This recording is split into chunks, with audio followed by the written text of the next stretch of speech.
Bueno, boa tarde. Non esperaba eu tanta xente aquí hoxe. Non por nada, senón porque, bueno, normalmente pois, este tipo de eventos nos que falamos da nosa cultura, do noso patrimonio, pois, por desgracia, en moitos lugares non despertan tanto interese, pero se ve que aquí a xente está motivada e quere coñecer, non? E disfrutar deste tipo de encontros que ademais se realizan en lugares que teñen un interese histórico e patrimonial, neste caso esta capela, no, de Santa Eufemia na que estamos. Como decía Irene, escoitades aí atrás ou vou ter que ir como nos concertos de rock movéndome pola pasarela da dentro para fora? Escoitades algo? Bueno, se escoitades é suficiente, porque ver tampouco é moito que ver, o sea que con que me escoitedes ben vos chega. Bueno, como decían, é a última actividade deste ciclo. Eso sempre ten un cariz especial, non? Despedida, un atalogo.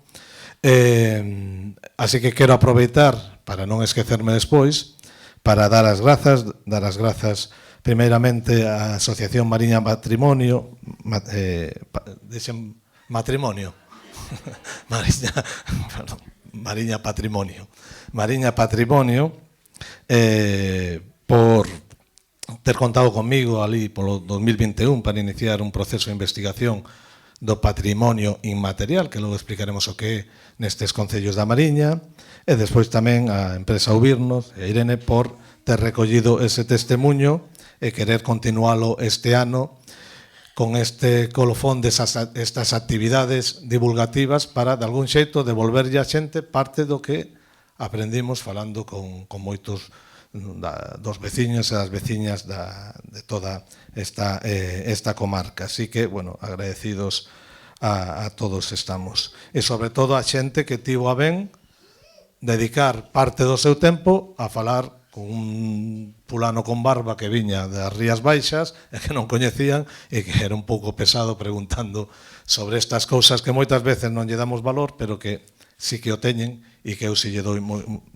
moito valor porque, como decimos, todas estas historias e crenzas que vamos a contar, estes saberes, eso que se chama o patrimonio inmaterial, que basicamente, sempre me repito, basicamente é todo o que forma a nosa cultura, a nosa forma de ver o mundo e de estar no mundo, as crenzas, os saberes, a lingua, as cantigas, os oficios, os mitos, as lendas, os contos, o sea, todo eso que fai que sexamos o que somos e que nos identifiquemos, neste caso, como pobo, como galegos e como galegas, pois é o que estudamos, non? É eso que se chama o patrimonio inmaterial e que moitas veces fai referencia incluso a lugares concretos. Historias construídas durante séculos que fan referencia a sitios concretos que sirven para entender eses lugares, para darlle unha explicación, un sentido, para dotalos de significado, para facelos útiles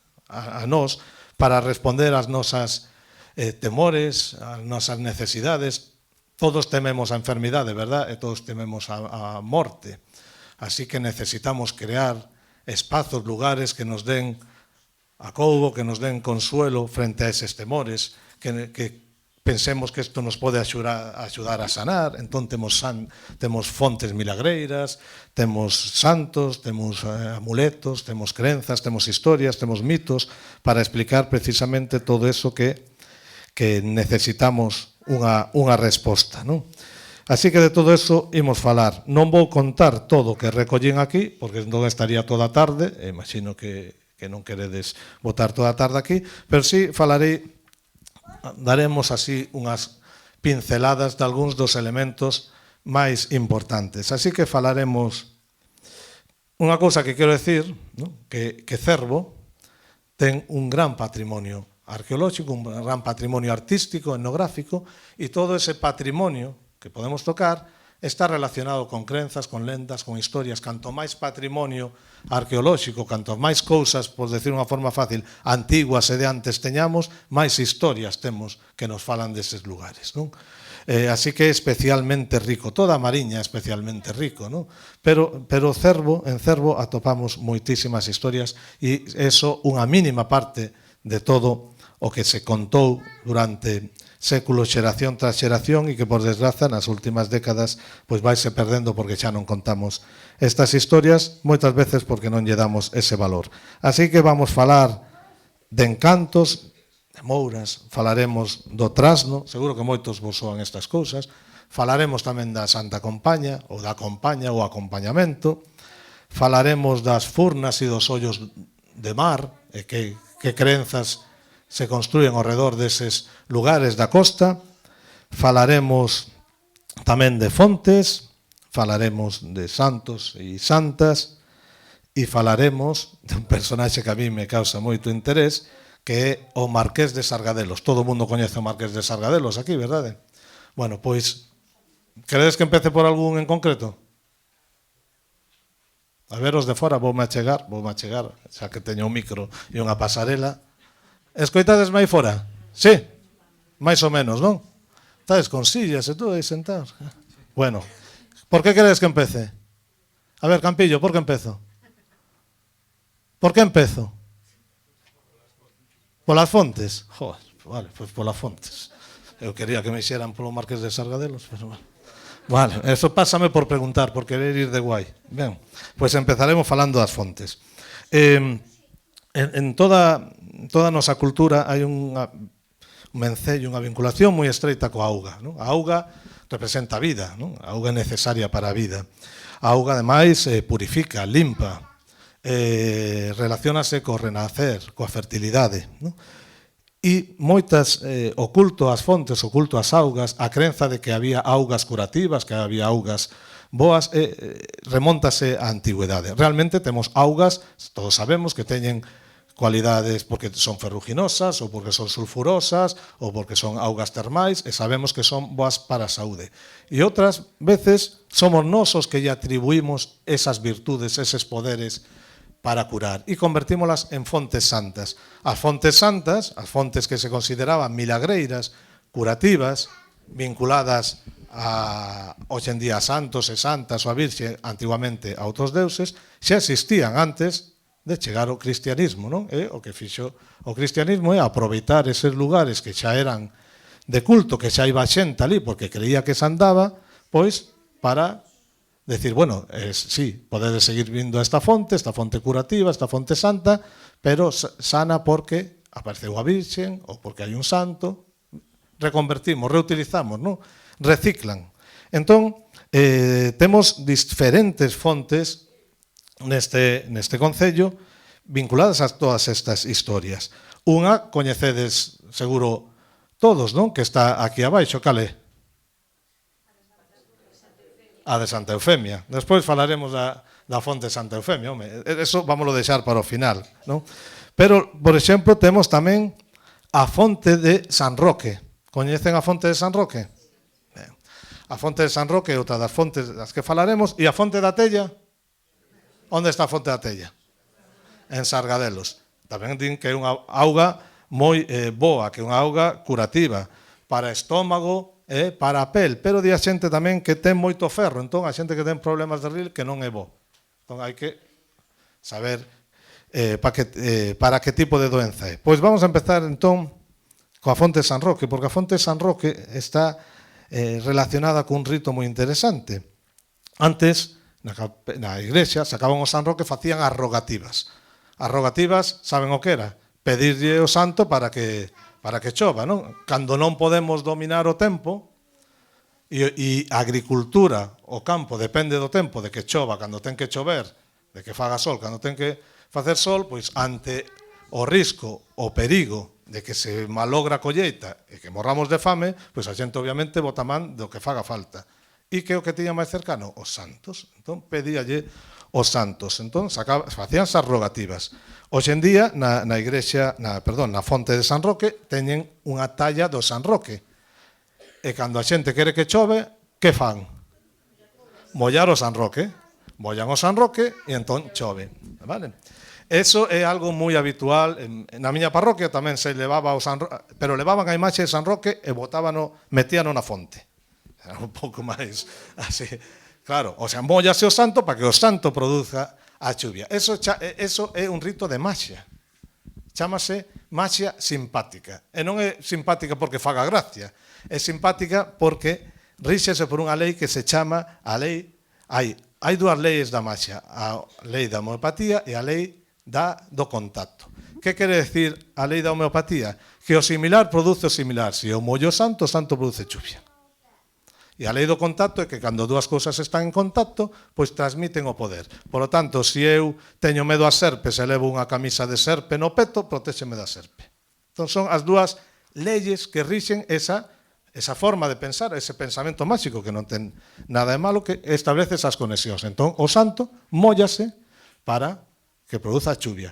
E aínda hoxe en día se sigue facendo. Non sei se hoxe alguén foi mollar ou non foi mollar o santo, pero o caso é que iba a chover e ao final non choveu. Vale? E isto ten que ver, e isto é moi interesante, porque ten que ver con esa relación que establecemos, que establece a xente, cos santos, no que se chama a relixiosidade popular, que non é exactamente o mesmo que a relixiosidade que marca a Iglesia Católica. A relixiosidade popular é a forma que ten a xente de vivir a religión, que moitas cousas coincide, pero noutras é o noso xeito. É dicir, cando os emigrantes trouxeron as rumbas de América, nós tocamos a rumba no noso xeito. Eu toco a gaita, tocamos a rumba, unha rumba galega. Non é unha rumba catalana, é unha rumba galega. Dámoslle o noso xeito. Pois co cristianismo pasou o mesmo. Nós dámoslle o noso xeito. Non? Entón, dentro da visión do cristianismo, claro, está Deus. Non? Está Deus, a Divina Trindade, Deus, o Espírito Santo e Xesucristo. Esos son os jefes, están aí arriba. Son casi inaccesibles. Logo está a Virxe, que se considera nai. Calquer mariñeiro considera a Virxe do Carme que a nai, a protectora dos mariñeiros. Pero logo están uns que foron persoas e que son máis próximos, que son os santos. Entón, nos aplicamos a mesma lógica que cando un vai pedir algo ao concello. Busca un enchufe, busca un contacto, a ver que me facilite o tema, ou se teño alguén hospitalizado ou me dan cita para dentro de 5 meses, que é o habitual, nos casos de ter sorte, pois igual buscas algún contacto para que che den cita en 3 meses. Entón, como co jefe non se pode falar, falamos cos santos porque son máis cercanos, máis achegados. E por iso hai esa devoción cos santos. Esa relación de familiaridade. É unha relación tan familiar, na que ti pides algo e esperas que che den algo a cambio, é tan familiar que nos permitimos pois coller un santo e mollalo ou tiralo á fonte para que chova. Incluso castigalos. Non sei se saben, pero en Málaga, en Mijas, hai unha iglesia onde hai culto a San Antón. San Antón é un dos santos con máis devoción. Aquí, onte, falábamos en Xove do San Antón. Non? Hai o San Antón Abade, abogoso do gando, tamén das mulleres, da fertilidade, do parto, e o San Antón de Padua. Bueno, pois en Mijas, o San Antón, as mulleres que queren ter parella ou que queren quedar embarazadas, tíranlle pedras aos collóns do santo. Porque pensan que ese contacto coa parte... Os genitais do santo vai producir esa fertilidade. Entón, ese tipo de cercanía, de familiaridade, de trato cos santos, de tú a tú, claro, a Igrexa apoia o culto aos santos, pero xa esas familiaridades, bueno, un pouco, moitas veces, pois, eran reacios. Pero a xente é a forma que ten de vivir. Non? A xente tenlle devoción aos santos ou tenlle devoción aos defuntos. Incluso unha vez un cura que estive entrevistando me decía: eu a quen lle teño devoción son os defuntos, os seus defuntos, non? Porque quen vai mirar por ti mellor que aqueles que eran da tua familia e non están. Entón, esta é unha característica do que chamamos a religiosidade popular, esa forma cercana, non? de ter culto cos santos. E aquí hai unha capeliña onde se rinde culto a Santa Eufemia, verdade? Que é unha santa moi abogosa. Bueno, aquí detrás desta pantalla hai máis imaxes. Está Santa Catalina, aí arriba, que sabemos que é Santa Catalina porque ten a roda coa que a torturaron. Está aí detrás, por outro lado está Santo Domingo, está a Inmaculada Concepción, está San Marcos. Aquí, ainda que a xente di que é San Ramón, pero é San Marcos porque ten o león aos pés, que identifica. Bueno, hai unha serie de santiños. Tamén se fai o de impoñer o santo. En moitos santuarios poñenlle a imaxe dun santo, é unha forma de ter contacto, aquí se facía tamén, directo con esa imaxe sagrada. Entón, establecese esa relación particular, non? Mais alá do que diga a Igrexa, pois a xente ten a súa forma de creer. E voulle expor unha anécdota. Unha vez eu falaba coa miña avoa, perdón, vale. Falaba coa miña avoa, e se quer, senón nos damos a volta, sobre si era necesario bautizar os nenos ou non. Tiñamos un debate.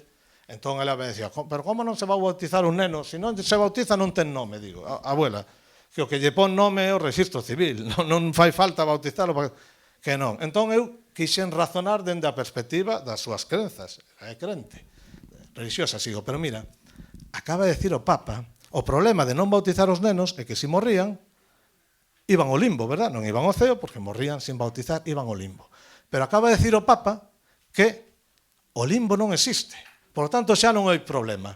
E se me queda mirando e me dice, e ese que sabe?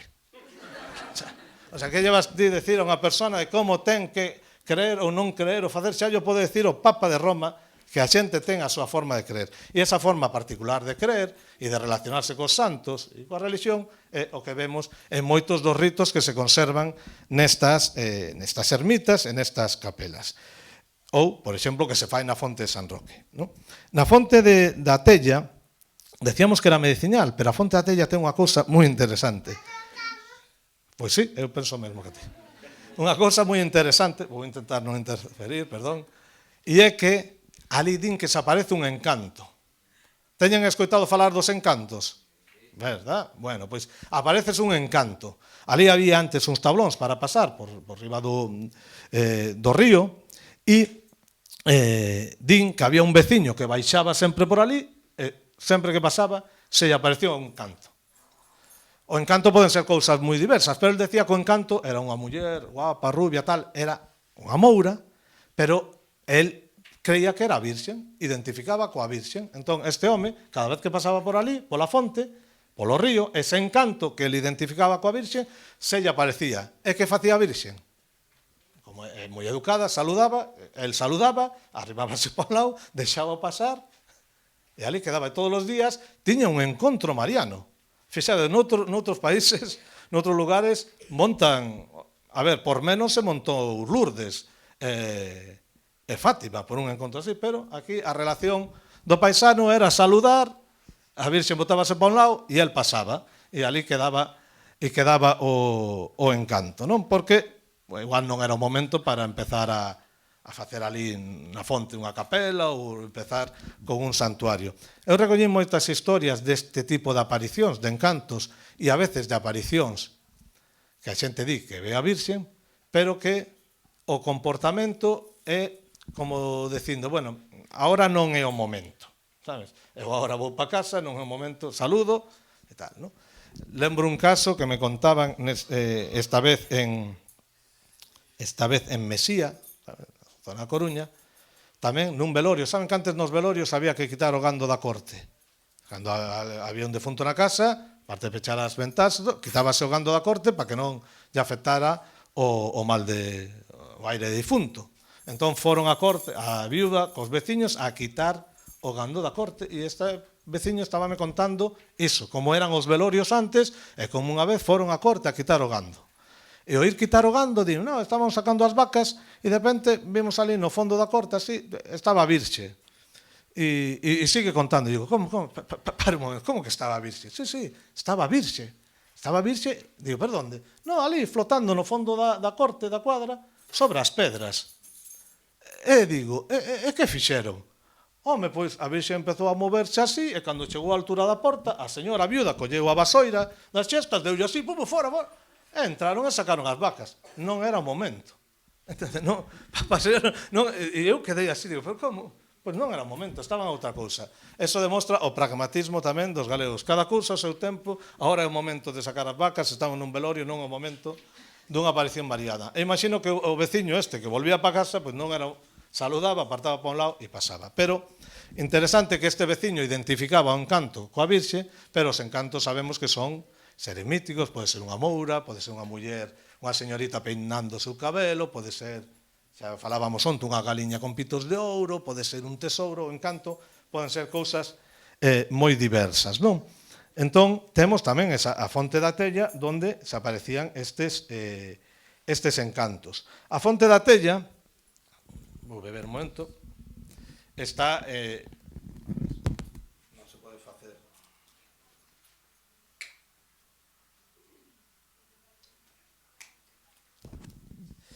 A fonte da Tella está en Sargadelos. Non? E xa que falábamos de encantos, coñecen o río Cobo.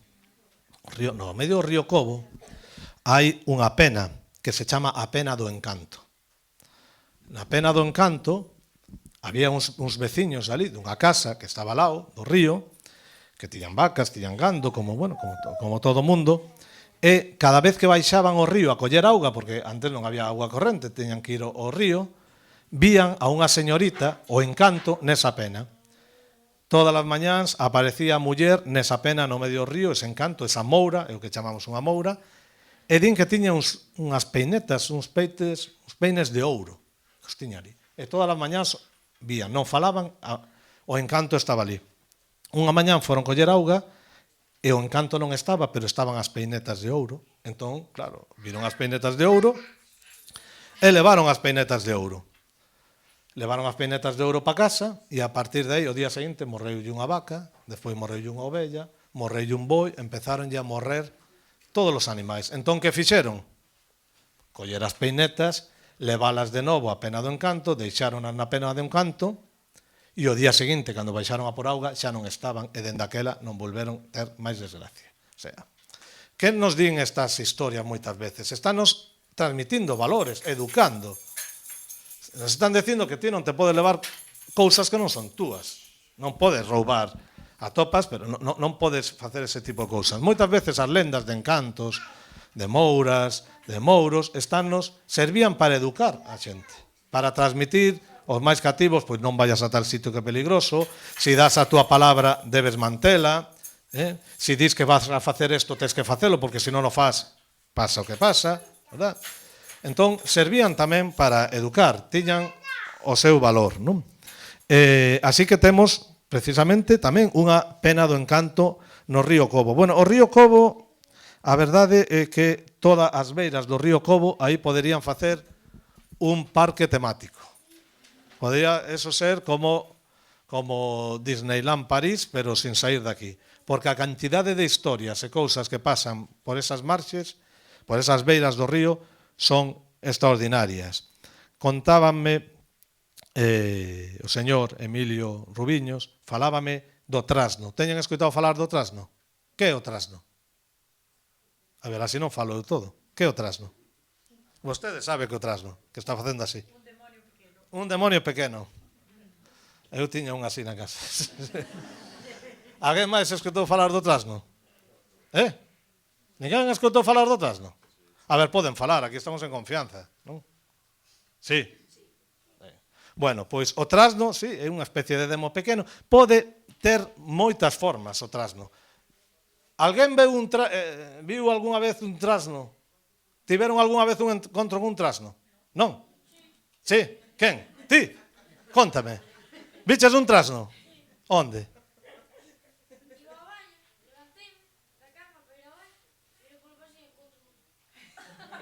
Ves? Os nenos si os poden ver porque son máis intelixentes. A medida que vamos medrando, vámonos facendo máis parvos. Eso ten que ver coa educación e co sistema, coa escolarización que nos va formateando. Pois sí, é certo, eu voulles demostrar que todos ustedes viron algunha vez un trasno ou sentiron. Hai moitos tipos de trasnos. Hai trasnos que andan polo monte, hai trasnos que saen nos camiños para que te perdas, chamase a veces o demo bulreiro, e fai que te perdas. Hai trasnos que andan polos tellados, hai trasnos que non te deixan dormir. Hai un trasno, un tipo de trasno que se chama o tardo, e este é bastante, a estas horas xa se pode decir, non, é bastante cabrón. E que fai? Entra pola noite, cando estás dormindo, súbese enriba túa no peito, agárrate, non deixa que te movas, tes unha sensación aí de opresión que non te poden mover e causa pesadelos. Nunca lles pasou iso? Verdad? É o tardo, que está aí enriba do peito agarrándote. Pero, como o tardo é moi curioso, hai unha forma de solucionalo, non hai que tomar pastillas nin nada. O tardo é moi curioso, pero é moi burro, só sabe contar hasta 3. Entón, se ti pos na mesa de noite un cacharriño, por exemplo, con fabas ou con arroz ou con grans de millo, el vai chegar e vai dir, oh, canto millo, canto haberá? E empeza a contar, 1, 2, 3. E como non sabe contar máis, 1, 2, 3, e bota toda a noite contando. Entón ti xa dormes tranquilo. Ese é o tardo. Pero logo hai un que estou seguro que sí que viron, que a veces, cando tes un neno pequeno, de repente o neno, ou un cativo, ou un bebé, queda así mirando pa parede, así como un papollas, e rí, verdad? Nunca viron eso, que o neno rí. Saben por qué? Porque está xogando con un trasno que se chama o meniñeiro. Ese trasno dedícase só a xogar cos nenos. Entón, cando ves un neno, no, é que está xogando, pero ti non o podes ver, porque xa eres máis parvo. Claro, a medida que medras, pero eles si o ven. E por último, se non viron, digolles outro trasno que seguro que ese sí, seguro que ese sí, e é un trasno que se dedica exclusivamente a cambiarche as chaves de casa de sitio, collerche a carteira e meterche a donde non estaba, moverche o bolso, entón chegas, vas coller a carteira, non estaba aquí, quen foi? O sumicio, que é un trasno que se dedica a moverse. Así que os trasnos andan por aí. Pero aquí no Río Cobo hai un trasno moi particular. Decíame o señor Emilio, que vían polo medio río un trasno que tiña forma de touro e levaba lume nos cornos. Entón, claro, eso metía moito medo. Un trasno con forma de touro de noite, con lume nos cornos, mete medo. Entón, a xente, para protexerse, levaba fachuzos, ou como lle chaman vostedes, bueno, de palla, de colmo, e co lume, entón, escorrentaban o trasno. Así que o trasno tamén pode adoptar forma de touro. Ese touro cos cornos, non? Cos cornos con lume, botando lume. E tamén na beira deste río, ali chegando á presa do Muiño do Bao, e a carón da presa do Muiño do Bao, hai unha especie de camposa, ali unha vez un veciño que viña de San Cibrao para o seu pueblo, atopou un cabalo. O trasno tamén, ou o demo bulreiro tamén pode aparecer en forma de cabalo. Un cabalo mansiño, branco, moi bonito, o home, claro, achegouse, acariciouno e dixo, monto o cabalo, volvo para casa a cabalo, xa daquela non había coches de línea, nin había nada. E cando montou no cabalo, o cabalo empezou a correr furioso, en vez de ir para onde ele iba para San Cibrao, ao camiño. El lle decía, por favor, da volta, por Dios, por la Virgen. O cabalo non facía casa, corría como un tolo, porque era un trasno, era o demo bulreiro. Ata que dixo, polas palabras, as palabras de San Juan retorneadas, son as de San Juan, son as de... Coñecen as palabras retorneadas? Estas que hai que decir do dereito do revés. Pero ahora esquecime si son de San Juan ou son de San Pedro. Bueno, dun santo. Hai tantos. Son as palabras retorneadas. Entón dixo, polas palabras retorneadas tal. E entón o cabalo, que era un demo, dixo, eso que te vai salvar, se as sabes decir ben, e el sabía decilas do dereito do revés, dixoas, e o cabalo o mansou, deixou no baixar e podo regresar a casa. Así que se van polo río Cobo, moito cuidado, porque se non é o trasno, este cabalo, se non o encanto, e se non teñen sorte de atopar ningún destes seres maravillosos, sempre lles queda a esperanza de, no camiño que vai de Guiondo a Covadouro, de atopar ali a Santa Compaña, que seica ás veces pasa por ali. Non? Non che fai aquel. Saben o que pasa cando alguén ve Saben que hai xente que se di que ten o poder de ver a Santa Compaña e outros non. Bueno, pois se eu teño o poder de ver a Santa Compaña e aquí a miña compañeira non, se eu lle piso o pé, non che vou pisar, ou lle poño a man no ombro, ela tamén pode ver. Por eso normalmente cando a xente di, queres ver? Dixo, apártate daqui que mellor non ver. Pero hai esa crenza e aquí crese tamén esa idea. De feito, ali unha veciña iba con un veciño e viu chegar a Santa Compaña e dixo, e apártate por un lado que ven a Santa Compaña. El lle pregunta, pero ti podes vela? Sí. Queres vela? E dixo, non quero vela, porque se te piso o pé, ti tamén o ves. E dixo que non, fixo caso, arrimouse para un lado, porque saben que coa Santa Compaña é mellor non interactuar moito. É o que se di, porque te pode podes levar, verdad? Eso sempre así, sabes?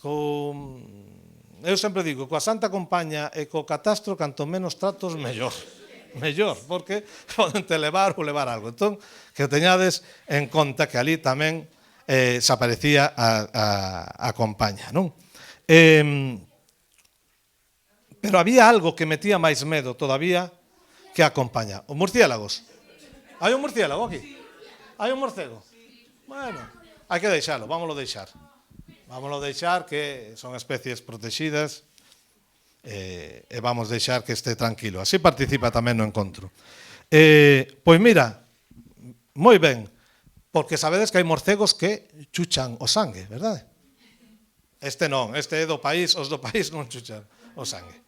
En Madrid si hai moitos que chuchan o sangue, pero aquí non. Ben, entón, xa que dis eso, vou falar do que si metía moito medo aquí en Cervo, que seguro que a xente máis maior lembra. O coche do sangre. Teñen escoitado falar diso? Sí, metía medo, verdad? Ah, carallo, o coche do sangre. Saben que era o coche do sangue? Os que están no fondo, os do fondo norte, escoitades aí?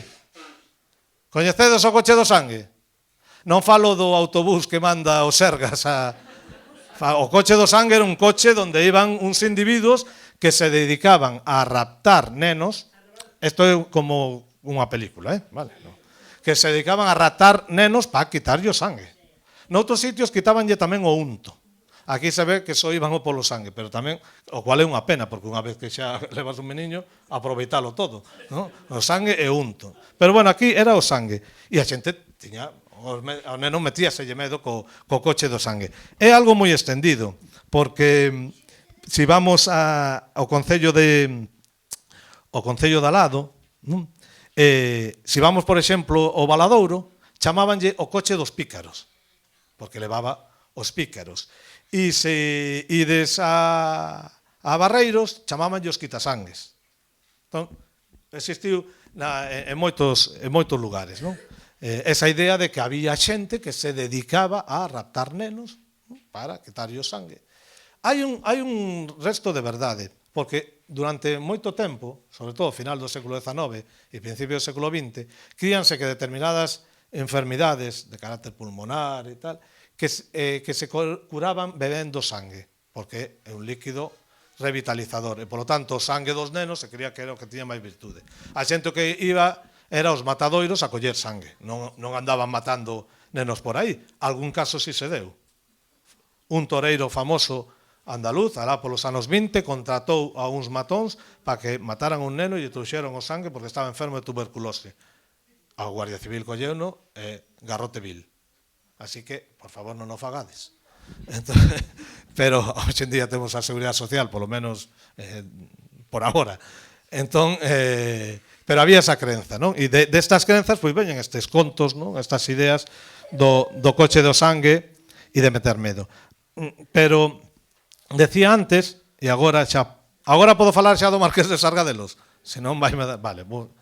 Cando hai un personaxe así moi famosa nun lugar, acaba sendo obxecto de un montón de contos, de historias, incluso historias que en outros lugares se din que son os mouros ou que son encantos. Cando hai un personaxe moi famoso, pois acaba sendo o protagonista de todas estas historias.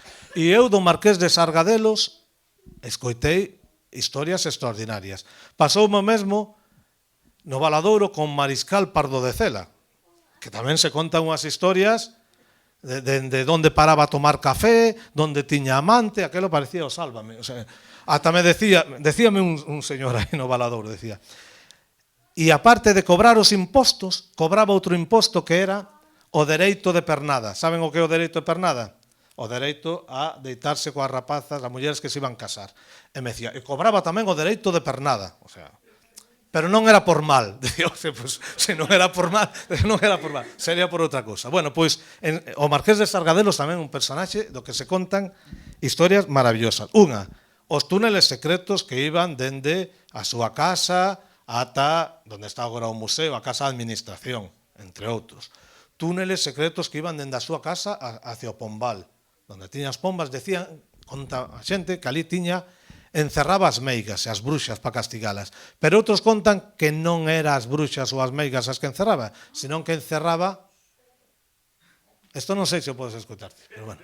Que encerraba rapazas novas para logo ir polo túnel secreto e cobrar os impostos como o mariscal Pardo de Cela. O sea que contanse esas historias. Contanse que tiña cementerios baixo o xardín, donde enterraban os esclavos. E quizáis o que máis me fascinou de todas estas historias é aquela que conta como se facía o tinte vermello, o rojo, para a cerámica de Sargadelos. Imaxinan con que o facía? Con que din?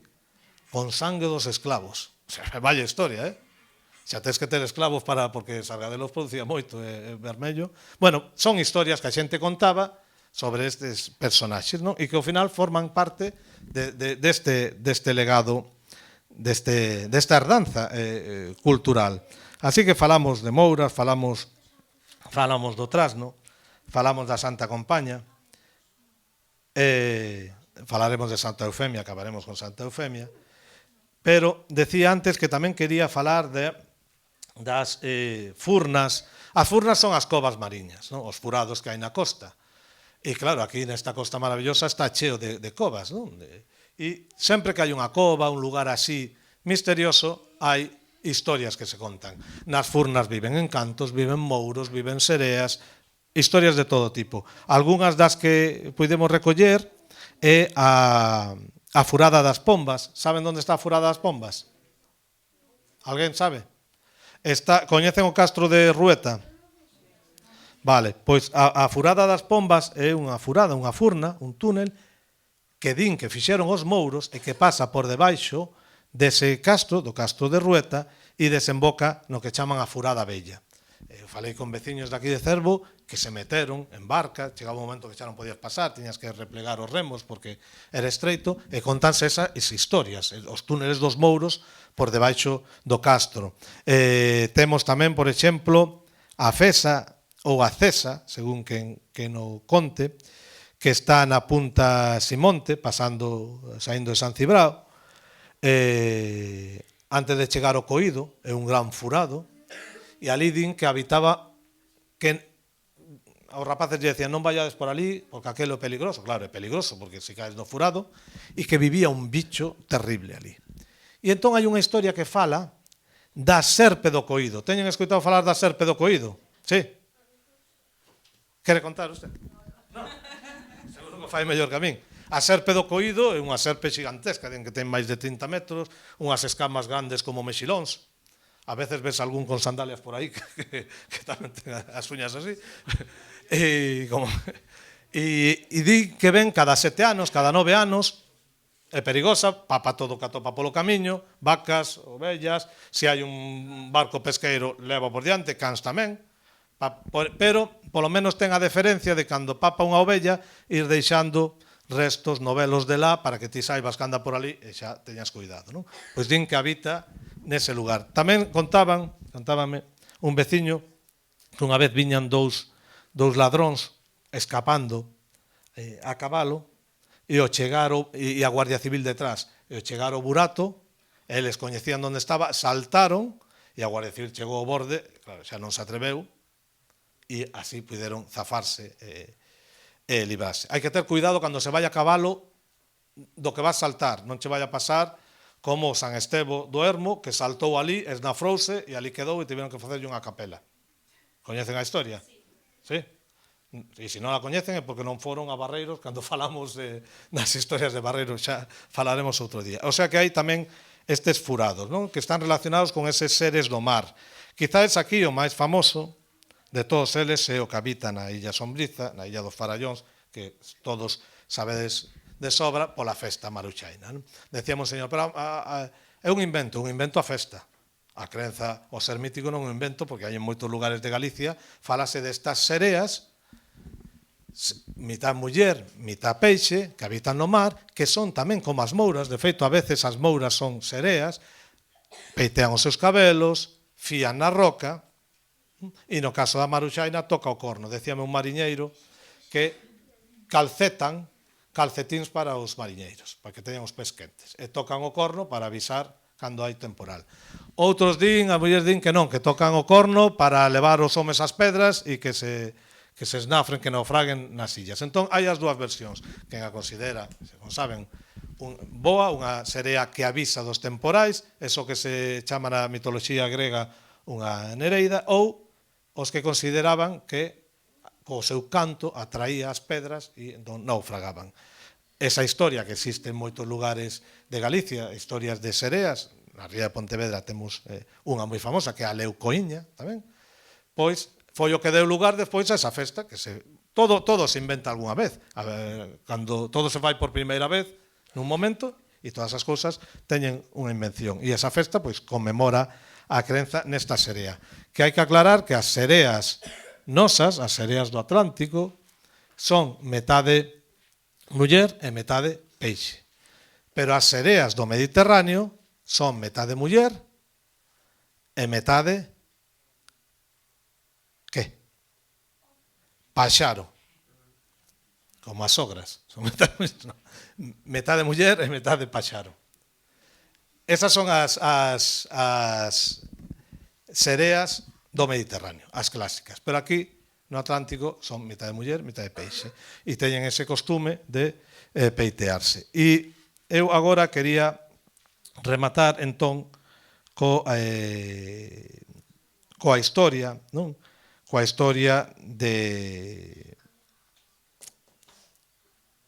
Santa Eufemia, non?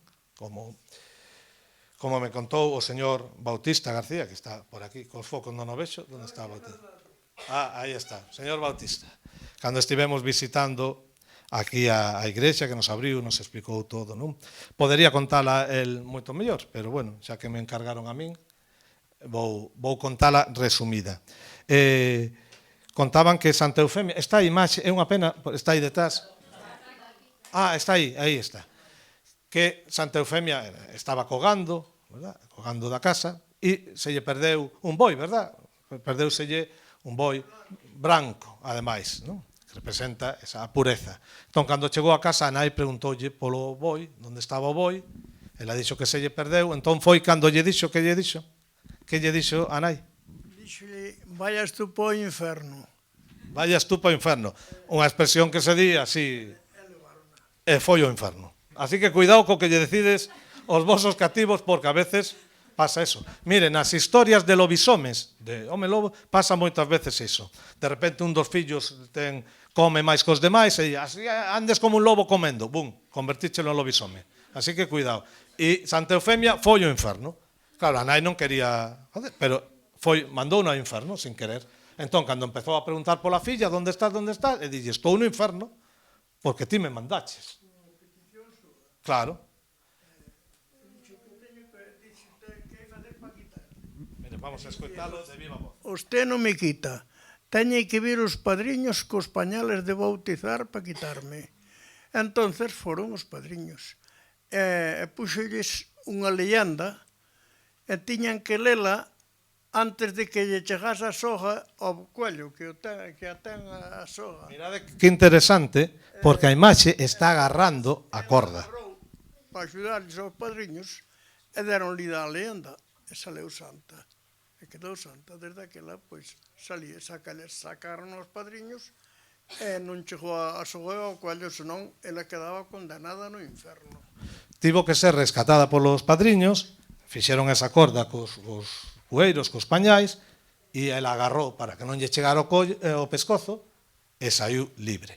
E por eso, na fonte, a xente levaba os pañais para curar as doenzas, mollar e deixalo aí. Todo ten un porqué. Ben, estas historias sirven para explicar o porqué das cousas. Porque facemos o rito así, porque hai esta capela aquí, explica por que a imaxe aparece así representada. Ao final é como un libro. Unha imaxe é como un libro, non? E nos contan estas historias que ao final, como decía, todas estas historias das que falamos e moitas máis, sirven para explicarnos as cousas, para dar un sentido ás cousas. Podémoslo explicar dende a ciencia, podémoslo explicar dende a historia, podémoslo explicar cos mitos, pero ao final o importante é que teñamos unha explicación das cousas que nos sirva para vivir xuntos. E, por lo tanto, todas estas historias que fomos recollendo durante este tempo e que fomos contando en todos estes eventos que fixemos na Mariña, teñen ese valor que nos falan do que creemos, do que creíamos, do que creían os nosos maiores, do que se cree todavía, moita xente, dos saberes, das prácticas, dos ritos, dos coidados, de como se coidaba, de que remedios curativos había, a donde había que ir, o que non, dos medos, das necesidades que temos, e nos sirven para entendernos mellor. Sírvenos para coñecernos mellor, porque un pobo que non se coñece, se ti non sabes de onde ves, malamente poderás saber onde vas. Por eso, antes, cando te preguntaban quen eras, na miña parroquia son fulanito e tal, da casa de tal, do lugar de tal, da familia de tal. Decías de onde eres e cal é a túa familia, porque ti non és un individuo como hoxe en día neste mundo capitalista, individualista, un individuo aillado, non, eres unha persona que vive en sociedade e o que ti eres depende de onde vives, de cal é a túa cultura, do que falas, de cal é a túa familia, de cales son os teus veciños. E a xente, dende hai máis de 2000 anos, definíase así. Se ides ao Museo de Lugo, hai unha ara escrita en latín que escribiu unha muller galega de hai máis de 2000 anos que di: eu son a Pana, filla de Ambolo, céltica supertamárica do castro de tal. Está dicindo quen é a súa familia, de onde é e onde vive. Exactamente como decimos hoxe en día: eu son do lugar da Casiña, do Carramal, da familia de Pepe Pereira. E así é como un se define. E para un saber quen é, ten que saber de onde ven. E todas estas historias, toda esta cultura, este patrimonio, é o que nos fai o que somos como pobo, o que crea a nosa identidade, o que nos fai, pois, diferentes ou parecidos a outros noutras cousas, porque ao final todos tamén nos parecemos moito. Así que ten ese valor, non son supersticións, non son contos sin valor, non son cousas que non sirvan para nada, non, sirven para coñecernos, para entendernos, e ademais tiñan esa función de explicar o noso mundo, explicar as cousas e servían tamén para educar e para transmitir valores do que se podía, o que non se facía ou non se podía facer, a donde tiñas que ir, onde non tiñas que ir. Entón, se con isto conseguimos que a xente volva a entender que todas estas cousas teñen un valor e teñen unha importancia e que temos a obriga de que igual que herdamos todo isto, deixarlo en herdanza, eses saberes, ás futuras xeracións, pois xa eu personalmente doume por satisfeito. E se non sirve para eso, pois polo menos pasei uns cuantos días pola Mariña estupendamente, paseando, que aquí se está moi ben, a auga está moi quente, din a xente: no Cantábrico a auga morde, pois vaite ao Atlántico, a ver se morde, que a auga é o Caribe. Así que, pola miña parte, contento, agradecido a toda a xente que colaborou neste proxecto, que o fixo posible, e esperemos no futuro pois poder seguir recollendo e pondo en valor estas historias e estes lugares que merecen ser conservados e transmitidos a futuras xeracións. E no caso concreto no que estamos, moitas grazas tamén ao señor Bautista García por permitirnos hoxe celebrar esta actividade nun sitio tan antigo, con tanta solera e tan importante a nivel cultural como esta capeliña fermosa que quedou pequena, pero eso é o grande deste pobo, que quedara pequena e que a xente tivera tanto interés. Moitas grazas, e agora quedades cunha maravillosa artista que vos vai por unha película e seguro vai ser máis interesante que eu soltando esta parrafada. Moitas grazas.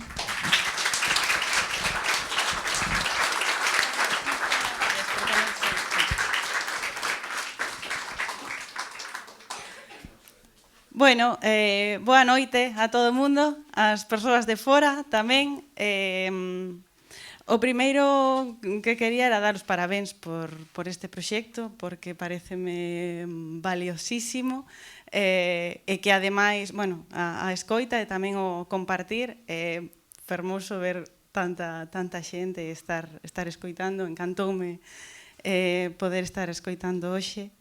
Grazas tamén, súmome aí a eses agradecementos, porque para min tamén é un privilexio nese sentido poder formar parte do proxecto, neste caso con a linguaxe artística, co vídeo. Faime especial ilusión, a verdade, foi case das primeiras cousas que comentei no momento no que me chamaron, que ademais no momento, bueno, pues dixeronme, non, ti serías en Cervo. Eu non coñecía Santa Eufemia, pero para min Cervo é un lugar moi especial, moi familiar. E isto último que estabas comentando, non, sobre a familia, sobre de onde vimos e demais, conecta moito con isto, non? Porque, bueno, Cervo por cousas da vida foi o primeiro, bueno, foi onde pasei os meus primeiros meses de vida, e logo tamén, por cousas da vida, tamén é o lugar onde teño familia a día de hoxe, entón, sí que fíxome moita gracia, ademais por isto que comentabas, porque unha das primeiras preguntas que me fixo aquí Irene foi de cal é a túa familia, non? De que familia... claro, non é que a raíz veña de aquí, pero que sí que conecto isto, non? E como dixen hai un tempo que eu son de Lugo e cando me preguntan de onde és, e digo de Lugo, sempre me din de Lugo, Lugo. E a mí sempre me dan ganas de dicir de todo Lugo, non? Porque, bueno, porque ao final conectas tamén en raízas con sitios, nun dos meus casos é aquí coa Mariña, en concreto con Cervo.